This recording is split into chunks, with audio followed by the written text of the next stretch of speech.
लोकसभा चुनाव की सुरक्षा व्यवस्था में लगे पुलिसकर्मियों को जबलपुर पुलिस अधीक्षक ने ब्रीफ किया। आज जबलपुर के पुलिस ग्राउंड में पुलिसकर्मियों के लिए ब्रीफिंग मीटिंग रखी गई। इस दौरान जबलपुर के पुलिस अधीक्षक आदित्य प्रताप सिंह ने मतदान केंद्रों में हो सकने वाली समस्याओं का भी उदाहरण देकर पुलिसकर्मियों को समझाइश दी और रामनवमी के उपलक्ष्य में सुरक्षा की ड्यूटी के बाद मतदान ड्यूटी के समय पर भी चर्चा कर निर्देश दिए गए। आगामी लोकसभा चुनाव को देखते हुए पूरी फोर्स की ब्रीफिंग है। अभी हमारे डीएफ और हमारे एसएफ और हमारे होमगार्ड जवानों की ब्रीफिंग चल रही है। इसके बाद सीएपीएफ की ब्रीफिंग है।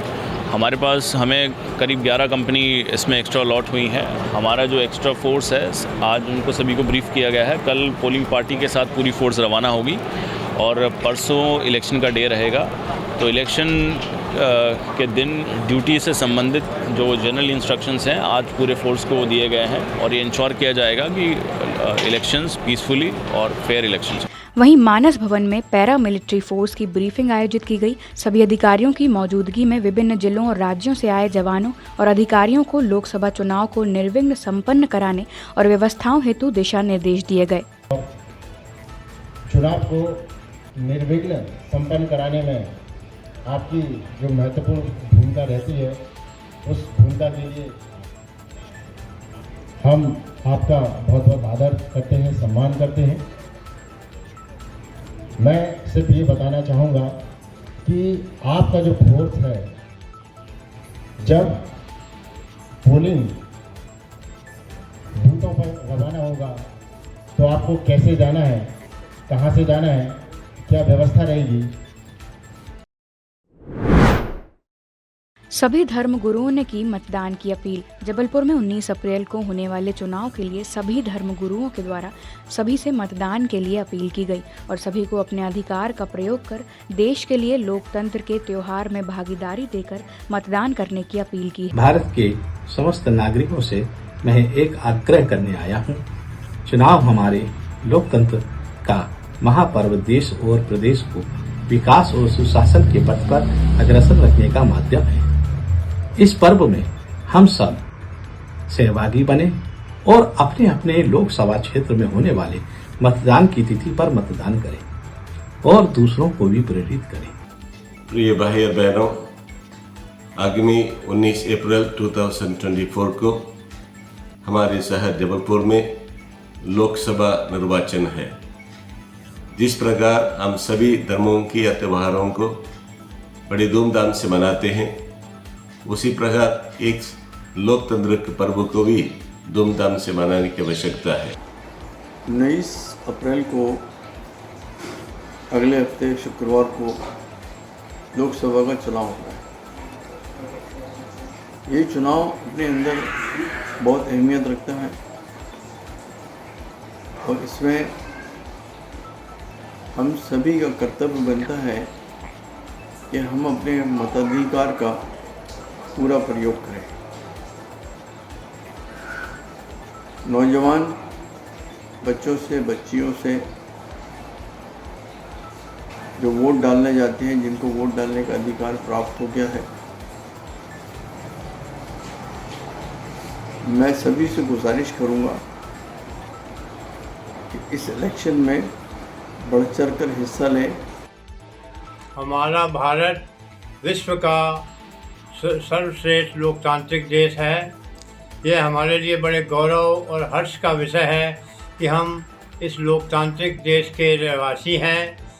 जैसा कि आप सभी को सर्वविदित है कि भारत में लोकसभा के आम चुनाव महापर्व, मैं आप सभी भाई बहनों, मित्रों, आम नागरिकों से सविनम्र अपील करता हूं कि इस महायज्ञ में अपना योगदान देते हुए अपने इष्ट मित्रों के साथ, परिजनों के साथ मतदान करने की पहल करें और अपने आप को इस लोकतंत्र को मजबूत बनाने में अपना सहयोग देने की कृपा करें।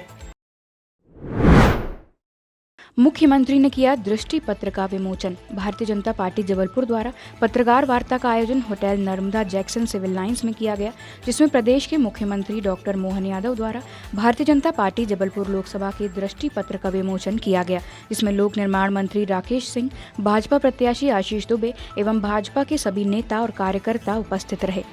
मेरी अपनी ओर से आप सबके माध्यम से, चूंकि ये आखिरी चरण की आखिरी बात चल रही है प्रिंट मीडिया, इलेक्ट्रॉनिक मीडिया के माध्यम से, मैं आपके माध्यम से अपील करना चाहता हूं कि हमने अपना रिपोर्ट कार्ड आपके सामने रखा है। प्रदेश की सरकार ने 100 दिन के अंदर जो जो काम कर सकते थे, पहली कैबिनेट हमने जबलपुर में की थी, रानी दुर्गावती, रानी अवंतीबाई, सबको सम्मान देने का काम किया है। हमने धान खरीदी के लिए कहा है कि जुलाई में जैसे ही हमारी सरकार का पूर्ण बजट आएगा इसका बोनस भी हम देंगे।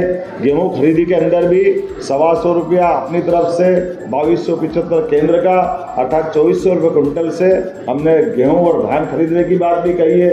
सरकार के माध्यम से जो जो सुशासन के मापदंड हो सकते हैं वो सब कुछ हमने करने का प्रयास किया है। छोटी खेरमाई मंदिर में हुई रामनवमी की पूजा। मानस भवन स्थित छोटी खेरमाई मंदिर में रामनवमी का पर्व धूमधाम से मनाया गया, जिसमें बड़ी संख्या में श्रद्धालु उपस्थित हुए। देवी के भव्य श्रृंगार को देखने के लिए शहर भर से भक्त आए। कल बड़ी धूमधाम से जवारे विसर्जन का कार्यक्रम आयोजित किया जाएगा। आज खेरमाई माता का, सिद्धात्री माता का पूजा रहती है रामनवमी के दिन। आज के द्वारा सुबह से ही जनता के सब भक्तों की भीड़ लगी रहती है और अभी तक भी भीड़ लगी रहेगी।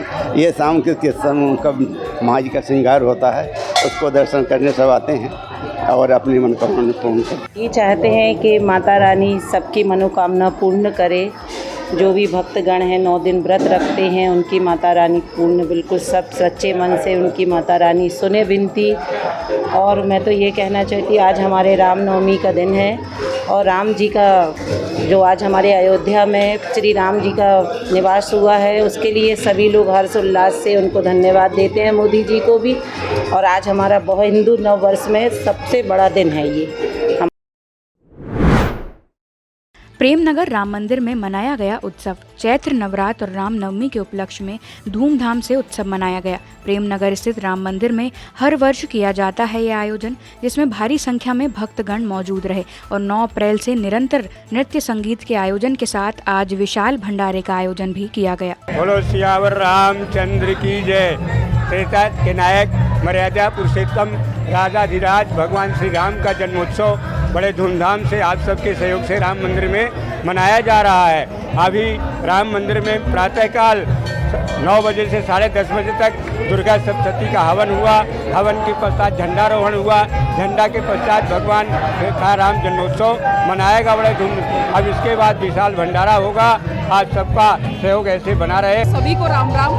आज जैसे कि राम जन्म उत्सव यहाँ पे मनाया जा रहा है राम मंदिर में, और आप देख सकते हैं जिस प्रकार हमारे परिवार में किसी सदस्य का जन्म होता है, उसी प्रकार सारे भक्त मिलकर अपने इस परिवार में इस राम जन्म का उत्सव मना रहे हैं।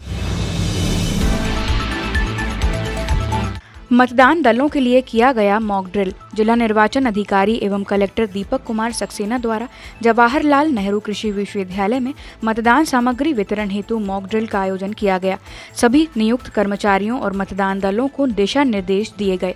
कल हमारी मतदान पार्टियां जो हैं अपने मतदान केंद्रों के लिए रवाना होंगी और जिस तरीके से उनको सामग्री का वितरण किया जाना है और वापसी के समय फिर जिस तरीके से उनको सामग्री वापस लेना है उनसे, उसमें जो लोग कर्मचारी लगे हुए हैं उनकी क्या ड्यूटी रहेंगी, किस तरीके से काम करेंगे, उसका एक मॉक ड्रिल का आयोजित किया गया है। इसमें उनको ट्रेनिंग दी जा रही है कि कल किस तरीके से सामग्री का वितरण करना है। पुलिस ने की 320 पाव देशी शराब जब्त। बेलबाग पुलिस ने एक अमानक नंबर प्लेट वाले वाहन चालक का देशी शराब का परिवहन करते हुए पीछा किया, जिसमें पुलिस ने एक्सेस गाड़ी और शराब जब्त की, लेकिन आरोपी वहां से भाग निकला। पुलिस 320 पाव देशी शराब जब्त कर फरार आरोपी की तलाश में जुटी।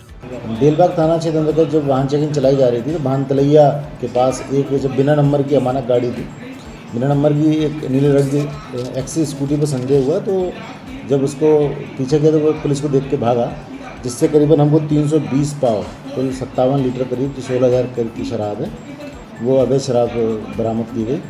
इसमें जो वाहन चालक है वो मौके का फ़ायदा उठा के गाड़ी छोड़ के भाग गया था, जिसकी सीधी गिरफ्तारी की जाकर कार्रवाई की जाएगी। ये घवापुर चौक से बांसले साइड चला आ रहा था। बांसले के पास जो है SST FST वाली की चेकिंग लगी है, उसके दौरान ये बरामद की गई है। रामनवमी के उपलक्ष्य में जबलपुर में निकाली गई विशाल शोभा यात्रा। शोभा यात्रा में शामिल श्रद्धालुओं का किया गया जगह जगह स्वागत। पंजाबी महासंघ के द्वारा किया गया भंडारे एवं स्वागत का आयोजन।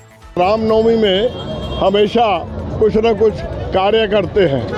हमारे यूथ विंग ने, हमारी लेडीज विंग ने इस बार ये तय किया कि हम यहाँ रूह अफ़ज़ा सब श्रद्धालुओं को बुलाएंगे। उसी तारतम्य में हम सब लोग इकट्ठे होकर के रूह अफ़ज़ा जो है वितरण कर रहे हैं, साथ में गर्म गर्म हलवा। ये हमारे लिए, हमारी आत्मा की शुद्धि के लिए, हमारी मनोकामना के लिए ये सारा कार्य जो है हम श्रद्धा से करते हैं, कोई दिखावा नहीं। पंजाबी महासंघ यूथ विंग के द्वारा राम मंदिर मदन महल सनातन धर्म मंदिर गोरखपुर की शोभा यात्रा का स्वागत किया गया। हमने शबीर बंटवाए, हमने हलवा प्रसाद बांटकर यात्रा का स्वागत किया, फूल पुष्पमालाओं से स्वागत किया और हर वर्ष की तरह इस वर्ष भी हमने बड़े धूमधाम से इस अवसर का लाभ उठाया है और ईश्वर से यही प्रार्थना करते हैं, यही कामना करते हैं कि हर वर्ष हमें इस शोभा यात्रा में शामिल होने का मौका दें और इसका स्वागत करने का मौका दें।